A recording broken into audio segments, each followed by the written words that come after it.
8월 첫째 주 정치, 경제 등 한 주간의 주요 헤드라인 뉴스 전해드리겠습니다. 한상대 검찰총장 내정자에 대한 인사청문회가 실시됐습니다.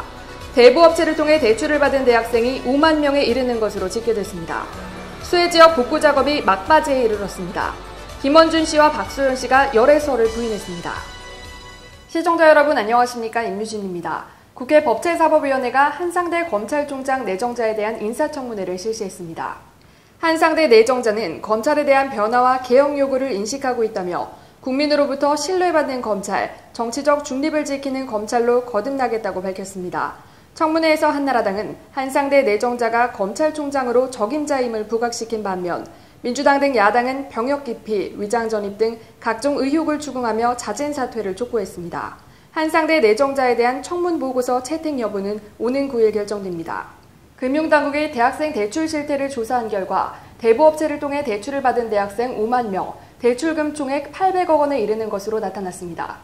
지난해와 비교해보면 대출자가 3만 명 늘었으며 대출 건수는 57%, 대출 잔액은 40%나 증가했습니다. 특히 원리금을 제때 갚지 못해 연체된 대출 금액은 118억 원, 연체율 15%에 이릅니다.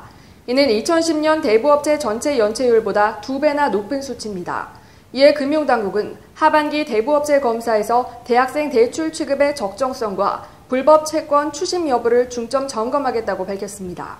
지난주 중부지방에 내린 폭우로 인해 피해 보고에 여념이 없는 한 주였습니다. 특히 침수 피해가 컸던 서울 강남 우면산 일대와 경기 동두천 등은 해당 지자체와 자원봉사자 그리고 군 병력이 투입돼 밤낮으로 구슬땀을 흘리고 있습니다. 한편 서울시가 5조 원 가까이 투입해 수방 대책 전면 개선에 나서는 등 이번 폭우로 피해가 극심했던 각 지자체들이 수해 방지를 위한 후속 대책을 속속 내놓고 있습니다.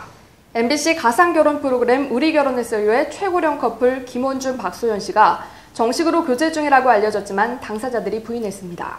박소연은 자신이 진행하는 라디오 프로그램을 통해 18년 동안 좋은 동료였고 지금도 같은 관계라고 직접 해명했습니다.